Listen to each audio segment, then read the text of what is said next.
माता जी, ये जो कुंभ अब समापन की ओर जा रहा है, इसके बारे में आप कुछ? देखिए, कुंभ तो समाप्त हो चुका। हम लोगों का जब पूर्णिमा आता है तो कुंभ समाप्त हो जाता है, लेकिन जो नागा लोग हैं, जो सन्यासी हैं नागा, उनके लिए अभी इसमें शिवरात्रि तक है।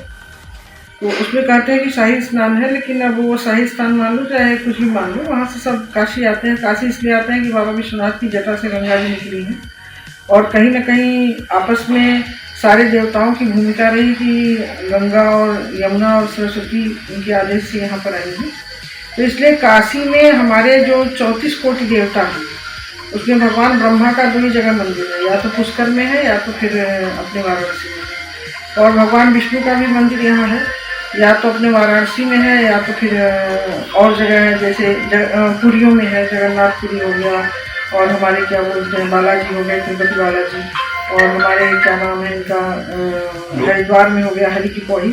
तो इस तरह से भगवान विष्णु के तो कई मंदिर है, लेकिन हमारा जो मुख्य यहाँ काशी में आने का कारण है लोगों का, ये तीनों देवता हमारे यहाँ तीनों नदियों के आने का कारण बने हैं। तो यहाँ सारे देवता यहाँ अपना कुंभ की बात आते हैं, और इसमें विशेष कृपा भगवान शिव का चाहते हैं। माता जी, ये जो कुछ बीच में जो एक भगदड़ हुई थी, उसमें कुछ लोग जो है अपने जान से हाथी गवा बैठे हैं, उनके बारे में? अब देखिए, अगर ये भौतिक दुनिया का सुना जाए तो बहुत गलत नहीं होना चाहिए, और आध्यात्मिक दुनिया का अगर सुना जाए तो जहाँ जिसकी मौत लिखी है वहाँ, क्योंकि इतनी जनता आई और इतनी जनता सुरक्षित चली गई। आज रोड एक्सीडेंट हो रहा है, तो हमारे यहाँ शास्त्र में एक कथा भी आई है कि नारद जी ने एक व्यक्ति का मृत्यु देखा कि उनका मृत्यु एक द्वीप में है और यहाँ बैठे हैं, तो उन्होंने बड़ा अफसोस किया कि मेरी गणित फेल हो रही है। तो वहाँ गरुड़ जी जब वहाँ रुदन देखे तो उन्होंने पूछा क्यों रो रहे हैं, तो बोले कि नारद जी यहाँ हमारी मृत्यु बता गए हैं। तो उन्होंने कहा हम तुमको दूसरी जगह छोड़ देते हैं, वहाँ मृत्यु नहीं पहुँचेगी। तो गरुड़ जी ने उस परिवार को दूसरी जगह छोड़ दिया। जब दूसरी जगह छोड़ा तो जब देवासुर का सभा लगा था तो वहाँ नारद जी आकर अपना मत्था ठोक रहे थे। तो गरुड़ जी ने पूछा कि क्यों ठोक रहे हैं मत्था, क्या क्या हो गया? बोले मेरी गणित फेल होने जा रही है, उस व्यक्ति की मौत उस द्वीप में लिखी हुई है और वो व्यक्ति यहाँ बैठा है। तो बोले हम तो द्वीप में छोड़ा है। तो इतनी जल्दी, मतलब आधे क्षण में उसकी मृत्यु उस द्वीप में थी और वो अपने घर में बैठा था, लेकिन गरुड़ जी ले जाकर के वहाँ उसको छोड़ा है। और उस द्वीप में जब जाकर के नारद जी गरुड़ जी ने देखा तो मरा पड़ा था। बेटा, जहाँ जिसकी मृत्यु होती है वहाँ बुला लिया जाता है। ये आध्यात्मिक बातें हैं, भौतिक बातों में ये बहुत जो मृत्यु हुई है।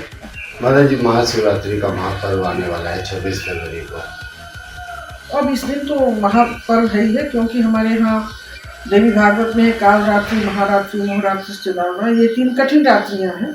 काल रात्रि जो है वो जन्माष्टमी है, इसलिए भगवान कृष्ण की सहायता करने के लिए आदिशक्ति पराम्बा आई थी, जो कंस को भविष्यवाणी कर गई कि तुझे मारने वाला पैदा हो चुका है। इसका श्लोक आता है कि नंद गो गृहे जाता यशोदा गर्भ संभवा ततस्तम आश्रयामि विंध्याचल निवासिनी। यहाँ पर भगवती आदिशक्ति ने भगवान श्री कृष्ण की सहायता के लिए जो कंस के यहाँ कन्या के रूप में बन करके गई है, वहाँ उन्होंने भविष्यवाणी किया कि तुम्हें मारने वाला आ चुका है। वो कालरात्रि बोली जाती है। महारात्रि बोली जाती है जो हमारे यहाँ ये शिवरात्रि, इसको महारात्रि बोली जाती है, क्योंकि बड़ो शंभु न तो रहूं कुंवर। यहाँ पर भगवती पार्वती जी ने संकल्प लिया कि मैं या तो भगवान शिव को वरण करूंगी या तो आजीवन कुंवारी रहूंगी। तो इसी शिवरात्रि को उनका पूरा तपस्या सफल हुआ और भगवान शिव प्रसन्न हुए और उन्होंने कहा कि हम दोनों विवाह करते हैं, तो ये शिवरात्रि मानी जाती है। तीसरा ये है कि जो हमारे यहाँ कहा गया है मोहरात्रि, तो मोहरात्रि में जो समुद्र मंथन हुआ था, तो उस दिन भगवती लक्ष्मी महामाया आदिशक्ति अपने भाई चंद्रमा के साथ समुद्र से प्रकट हुई थी, इसलिए मोहरात्रि है। इसलिए हम लोग दिवाली के दिन भगवती आदिशक्ति लक्ष्मी की पूजा करते हैं, साथ में गणेश की करते हैं। गणेश की इसलिए करते हैं कि हमारे अंदर सद्बुद्धि रहे। तो ये 3 महारात्रियाँ, कालरात्रि, मोहरात्रि और महारात्रि चिदावना, ये 3 रात्रियाँ जो बड़ी कठिन रात्रियाँ हैं। इसमें जो साधक हैं, तांत्रिक साधना करने वाले अपनी तंत्र की साधना करते हैं, जो वैदिक साधना करने वाले अपनी वैदिक साधना करते हैं, जो शास्त्रीय साधना करने वाले शास्त्रीय साधना करते हैं। इसमें ये निश्चित है कि सबकी उपासना सफल होती है, इसमें कोई संदेह नहीं है। शिवरात्रि को अगर झूठा भी बेलपत्री चढ़ाया जाए, झूठ में भी ऐसे अनायास ही चढ़ा दे तो भी उसका लाभ मिलता है, क्योंकि यह उधरदानी है। इन्हें बस एक श्रद्धा की जरूरत होती है, और जो हम पंचोपचार षोडशोपचार पूजा करते हैं, अगर उसमें मेरी श्रद्धा है तो ये बहुत ही लाभ।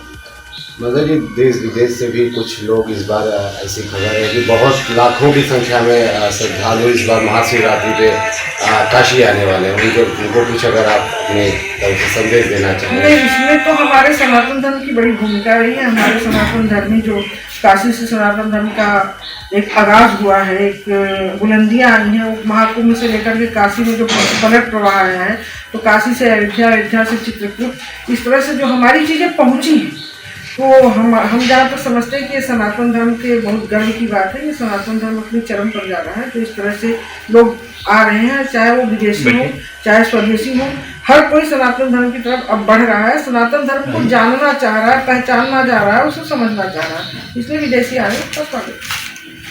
धन्यवाद।